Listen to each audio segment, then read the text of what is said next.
ప్రతి ఒక్కరి కార్యము మనస్సులో ఏదైనా ఒకటి మనస్సులో పెట్టుకోండి.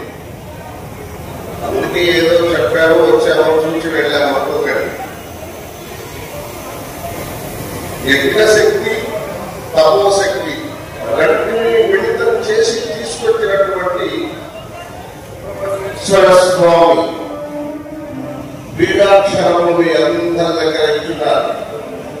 ఈ మంత్రాన్ని 40 రోజులు చేసుకోండి. పిల్లలు ఆరోగ్యాలు చదువులు మీరు ఏదైతే మనస్సును తలుచుకొని ఆ మంత్రాన్ని చేస్తారో అది తప్పనిసరిగా నెరవేరి తీరుతుంది. ఎలాంటి సందేహం అక్కర్లేదు.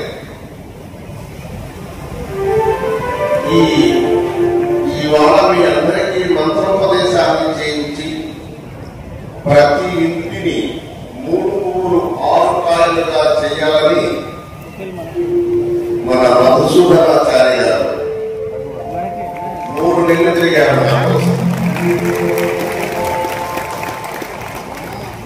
ఆయన ఒకటే, ఏ ఇంటిలో దుఃఖము, ఏ ఇంటిలో బాధ, ఏ ఇంటిలోనైనా పిల్లలు ప్రయోజకులు కాలేదు అనేది నేను వినకూడదు, చూడకూడదు. నా జీవితం ఉన్నంత వరకు, నేను చూచినంత వరకు, నేను తిరిగి రాడినంత వరకు ప్రతి ఇల్లు 3 ఆరుకాయలుగా వికసించాలి. అది చూస్తే నాకు మోక్షం వచ్చినట్లేనది ఆయన.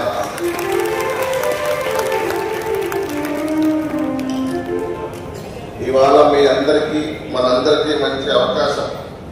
ఇంటికెళ్ళి వంట చేయాల్సిన పని లేదు. చక్కగా భక్తితో ఆనందంగా చాలా కొన్ని వేల కోట్ల రూపాయలు వస్తే మనిషి ఎంత ఆనందంగా ఉంటాడో అంత ఆనందంగా అందరికీ ప్రసాదం తయారు చేసి పెట్టుకుంటూ, ఆయన పేరేమి లక్ష్మీనారాయణ గారు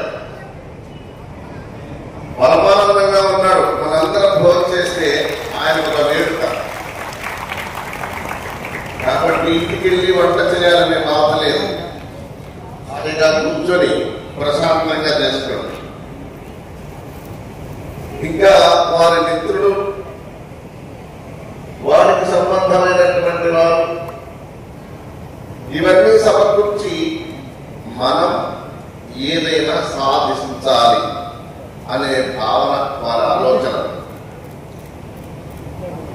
అయితే మనం సాధిస్తామా లేదా? ఖచ్చితంగా సాధిస్తాం. మీరు నిర్ణయం తీసుకోండి. ఈ వ్రతమే దాంపత్య వ్రతం. భార్యాభర్త కలిసి చేస్తే ఎందుకు పనులు నెరవేరుతాయి? శ్రీవాణి గిరిజా స్థిరాయ తదతో ముఖాంగి. సృష్టిని పుట్టించిన వాడు, లైఫ్ చేసేవాడు, పోషించేవాడు ఎప్పుడు భార్య చెడు పట్టుకునే ఉన్నాడు. ఎందుకు? ఈ గోళం ఎప్పుడు శత్రుత్వంగానే ఉంటుంది. ప్రతి జీవికి, ప్రతి మనిషికి కష్టం లేని ప్రాణి ఈ లోకంలో పుట్టడానికి ఏ నుంచి ఉందో ఆ ఒక భయంకరమైన చెడు వెంటనే తయారవుతుంది. ఆ చెడుని నశింప చెయ్యాలి అంటే తప్పనిసరిగా భార్య ముందుకు వేయాలి. భార్య సహాయం లేకపోతే వారు చేయలేరు అని తీర్చుకొని గుండెలో ఒకరిని, నాలుగుపై ఒకరిని, శరీరం సగభాగం చేసుకొని ఒకరి ఇద్దరూ కలిసి ధ్యానం చేసినప్పుడు, మనసు ఒకటిగా చేసినప్పుడు నీ కుమారుని వివాహం అద్భుతమైన కోడలు చేస్తుంది. మంచి ఉద్యోగం, ఆర్థిక విషయం, ఆరోగ్యం, ఆరోగ్యాన్ని మనకి మనమే బాగు చేసుకునేటువంటి మహాదివ్య శక్తి మంత్రం మన దగ్గర ఉంది. దాన్ని తేవడం కొరకే మన వాళ్ళంతా శ్రమ చేశారు. మీరందరూ వారి విషయాలను, వారి ఆశయాలను నిలబెట్టాలి. భార్యాభర్త రోజు ఉదయాన్నే లేచి ఒక అరగంట సమయం తీసుకోండి. ఆ మంత్రం చేసేటప్పుడు భార్య చిత్కళా స్వరూపిణే ఉండాలి. చదరని మనస్సు అయి ఉండాలి. సత్యంలో భక్తి ఉండాలి. శ్రీదేవి ముని ముగ్ధ చిత్కళా సౌందర్య రమణీయ వీక్షణ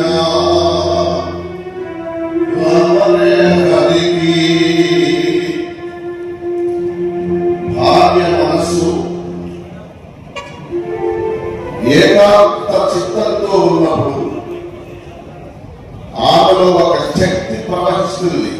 ఆ శక్తి ఈ మంత్రంలో ఉన్న దివ్య కాంతిని పట్టుకుంటుంది. ప్రతి స్త్రీమూర్తి లక్ష్మీదేవియే. ప్రతి పురుషుడు విష్ణునారాయణుడే అనే భావనతో ఉండాలి. మనస్సు ఎప్పుడు ఏకాగ్రత చిత్తులై పవిత్రమైనటువంటి అవగాహన ఆలోచన పెట్టుకుంటే శ్రీదేవి మునిముగ్ధ చిత్కళా సౌందర్య రమణీయ వీక్షణ లహరికి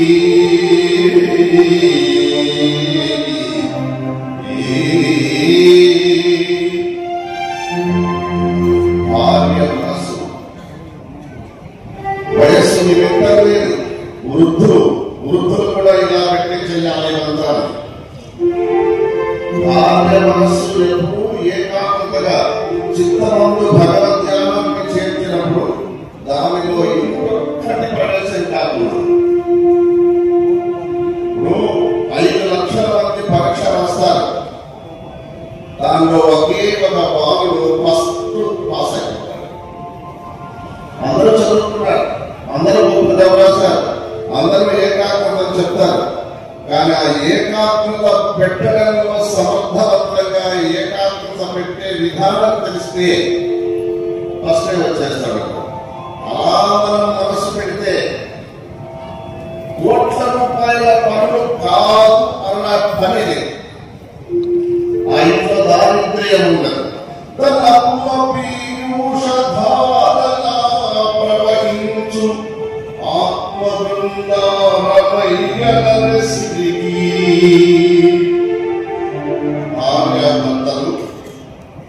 స్త్రీమూర్తికి ఏ రోజైతే కోపం వచ్చేస్తుందో ఆ రోజు శనిగ్రహం ఆ ఇంట్లో ప్రవేశిస్తుంది. నేను 40 రోజులు చెప్పాను మంత్రాన్ని. ఈ 40 రోజులు స్త్రీమూర్తి ముఖంలోనూ, నాలుకపైనో, హృదయంలోనూ కోపం అనే దానికి తాను లేకుండా ఎవరైతే చేస్తారో వారు సాక్షాత్తు లక్ష్మీదేవిగా పిల్లలను, భర్తను, సమస్త దోషాలను, భార్యాభర్త మధ్య ఉన్న సమస్యలను భస్మైపోతాయి. ప్రతి స్త్రీ మూర్తి అంత గొప్ప శక్తి కలిగి ఉంది. అయితే వారి శక్తి వారు గమనించలేక ఉన్న సమయం అంతా వ్యర్థం చేసుకుని వయస్సు అయిపోయిన తర్వాత ప్రేతాత్మలవుతున్నారు.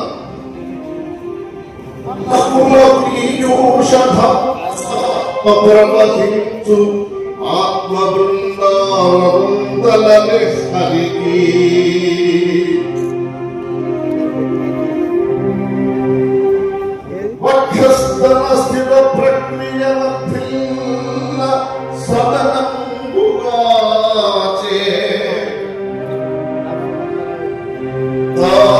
హృదయపురికి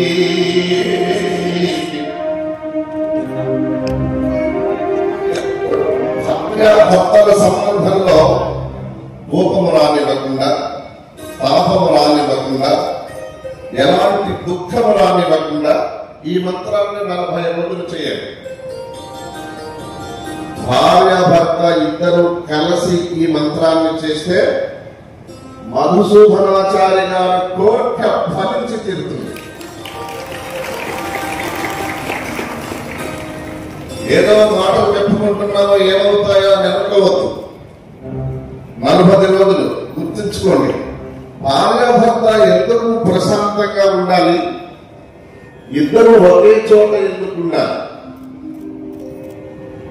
వారిద్దరూ ఒక చోట ఉంటేనే ప్రతిరోజు ఉదయం సాయంత్రం మధ్యాహ్నం సమయం వ్యర్థం కాకుండా ఇద్దరిని ఒకరినొకరు చూస్తుంటే ఉంటేనే ఆ అదృష్టం, భర్తకు ఆయుష్ పెరగడం, అనారోగ్యాలు నశింపచేయడం. భార్య కన్నులు సామాన్యంగా లేవు. ఆమె కన్నులలో ఈ మంత్ర దీక్ష శక్తి ప్రవహిస్తుంటుంది, పిల్లల్లో ప్రవహిస్తుంది. నీ కుటుంబ సమస్యలలో పరిష్కరించబడుతుంది, ఆర్థిక సమస్య పోతుంది, అనారోగ్యాలు నశించిపోతాయి. ఎవరైనా సరే 40 రోజులు తప్పనిసరిగా చేసి చూడాలి. అందుకే అరణ్యవాసం అంతా గడిచి అదంతా అయిపోయిన తర్వాత అజ్ఞాతవాసానికి వెళ్లాల్సి వచ్చింది పాండవులు. ఇంకప్పుడు ఆమె ద్రౌపది అంటే సామాన్యం కాదు, మహారూపవతి. అది ఎక్కడ ఉంది, ఎక్కడ దాచగలరు? చంద్రుడిని సూర్యుడిని దాచటం ఎంత కష్టమో ఆ ద్రౌపదీదేవిని దాచటం అంత కష్టమే. ధర్మరాజు పిలిచి 12 ఏళ్ళు మాతో ఉండవు, 1 సంవత్సరము మీ తల్లి గారింటికి వెళ్ళవే, ఈ లోపల నాకు అజ్ఞాతవాసం గడిచిపోతుంది, అందరం కలిసిపోదామన్నాడు. ఆమె అంగీకరించలేదు. పోనీ నువ్వు ఎలా వస్తావు, ఎక్కడుంటావు, నిన్ను దాచాలంటే సామాన్యమైన పని కాదు. ఏమని చెప్పాలి? మా భార్య అని చెప్పలేదు, బయటపడిపోతాం. లేదు ఏదన్నా ఒకరింట్లో పెట్టడానికి నిన్నెవరు పెట్టుకుంటారు? ఉదయాన్నే భగభగ మండుతూ వస్తున్న సూర్యుడిని ఎవరింట్లో పెట్టుకుంటారు? అలా కష్టమో నా మాట వినమని చెప్పారు. ఆమె వినన. ఎట్టి పరిస్థితులలో మిమ్మల్ని నేను రోజు చూడాలి, ప్రతిరోజు రాత్రి సమయంలో అందరము కలిసి కూర్చొని మాట్లాడుకోవాలి. ఎందుకన్నారు? వారు యమనాడిలో ఉన్నటువంటి బీజాక్షర శక్తి అరణ్యవాసము గడిచేంత వరకు మహాతపస్సు చేశారు పాండవులు. అందువలనే కౌరవులను జయించగలిగారు. ఆ మహాతపస్సు ఈ 1 సంవత్సరం ఆపడానికి ఆమె అంగీకరించలేదు. పాండవులంతా పోయి చేరిపోయారు. ఆడమనిషి ఎలా పోవాలి? ఆ దేశాన్ని పరిపాలించే మహారాణి దగ్గరికి వెళ్ళి ఏదైనా ఒక గురువు అడుగుదామని ప్రయాణమైంది.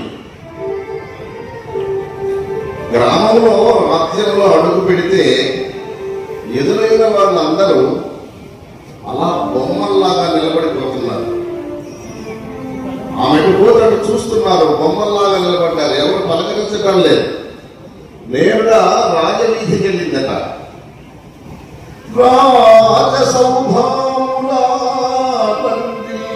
క్షత్రియ రాజకాంతల శుభరమ్మా గృహం ముందర అందరూ ముగ్గులు బాగా చక్కగా పెట్టి గుబ్బమ్మలను పెట్టి రాజులందరూ రాజవీధి చుట్టూ ప్రతి ఇంటికి ఆ పక్క ఈ పక్క గుబ్బమ్మలు పెట్టి చుట్టూ అందరూ ఆనందంగా ఉన్నారు. ఆ వీధిలోకి వెళ్ళి నిలబడితే బయటకు వచ్చిన వాళ్ళంతా అలా చూస్తున్నారు. ఎవరమ్మా నీవు అడగడానికి వారికి మనస్సు రాలేదు, భయం కలుగుతుంది. దేవతా స్త్రీయా లేకపోతే ఏమిటి విచిత్రం అనుకుంటూ ఇంతలో మహారాణి గురించి పిలిచింది. అక్కడికి వెళ్ళిపోయింది. ఎట్లయినా సరే ఎవరో ఒకరింట్లో ఉండి రోజు నా భర్తను కలిసి మాట్లాడుకుంటూ చేసిన మంత్రశక్తిని రాత్రికి నా భర్తకు ఆయనలో ప్రవేశింపచేయాలి అన్నదే ఆమె ఆలోచన. అక్కడికి వెళితే ఆమె సింహాసనం నుండి దిగి చూసి మైమర్చిపోయింది. ఇప్పుడు అక్కడికి ఎందుకు వెళ్ళింది? వారింట్లో పని మనిషిగా చేరడం కొరకు వెళ్ళింది. ఇక వేరే మార్గం లేదు. నేను ఫలానాయన భార్యను చెప్పుకోవడానికి లేదు. పని మనిషిగా అనుభవం లేదు. భయపడుతుంది. ఏమడుగుతుందో, నన్ను చేర్చుకుంటుందో చేర్చుకోదో, చేర్చుకోకపోతే ఇంకెక్కడ ఉండాలి? భర్తను వదిలి నేను ఉండలేను. ఈమె లోపల అడుగులు పెడుతూ ఉంటే పదకెంపు పరంగిన తనము కుంకుమలిప్తమైన చందము వహింప. ఆమె నడుస్తూ ఉంటే ఎట్లయినా మహాలక్ష్మి కలగదా ద్రౌపది పాదం పెట్టే కొన్ని ఆ చలువ రాళ్ల పైన ఆ అడుగులు వేస్తూ ఉంటే ఆమె పాదములో ఉన్న కాంతి ఆ రాళ్ల మీద పడుతూ పెంపుల రూపము కనిపిస్తుందట. అంత సుకుమారి ద్రౌపది అయినా భర్తల కోసం అరణ్యవాసం చేసింది. పదతలంబులకెంపు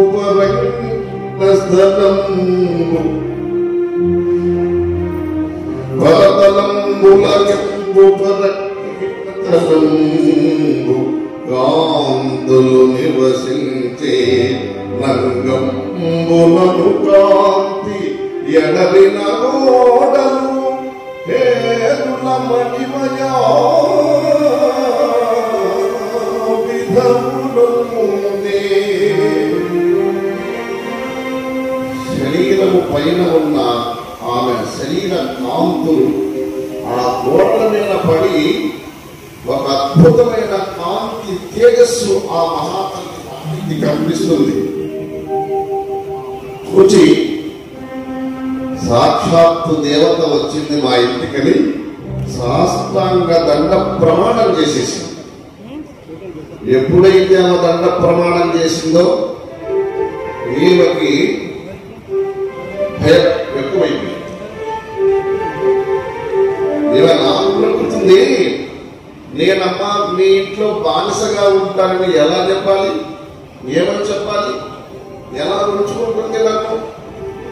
అయ్యో ఇదేమిటి, నా రూపము నాకు చాలా నష్టం చేస్తుంది అని నిలబడుకున్నాను. ఆ చుట్టూ ప్రదక్షిణం చేస్తున్నారు ఇంట్లో వాళ్ళంతా.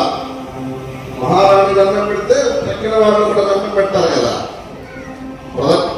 ఉంటే ఇక పలకరించడానికి సాహసం చేసి పలకరించింది.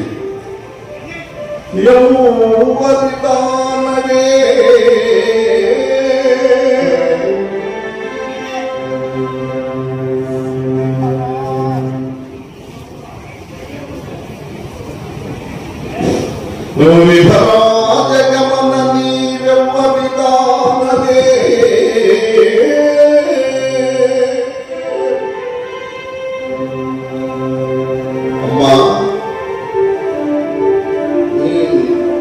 నువ్వు నడిచే తీరు చూస్తుంటే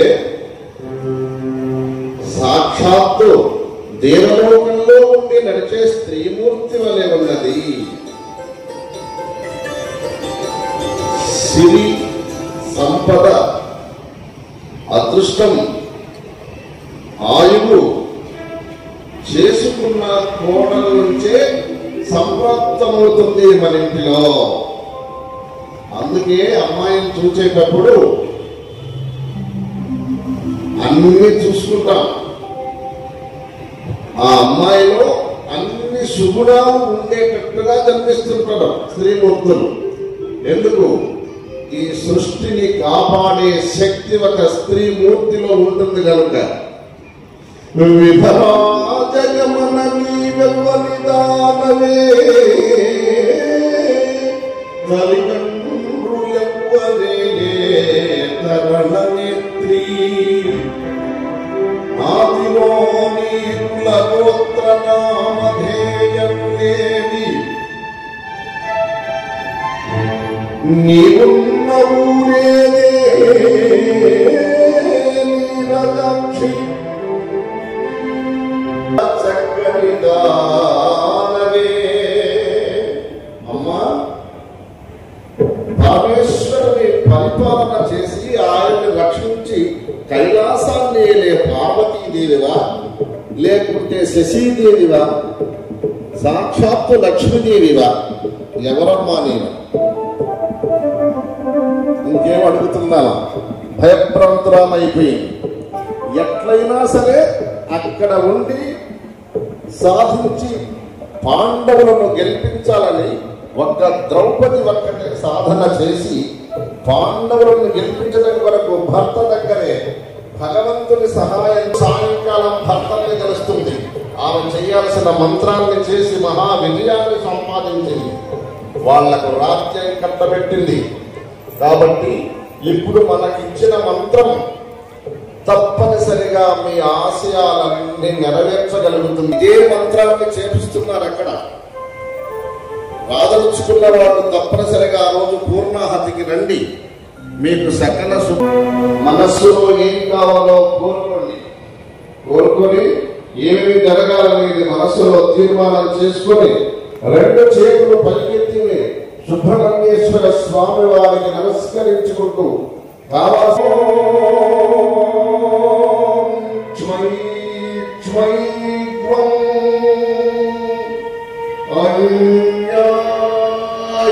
కావాల్సిన ఆత్మా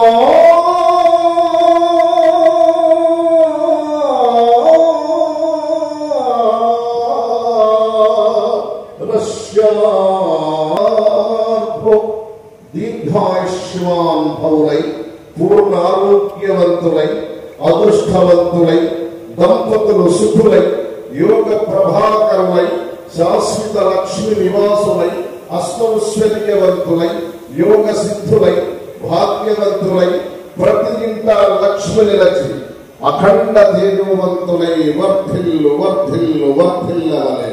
శుభం శుభం శుభం.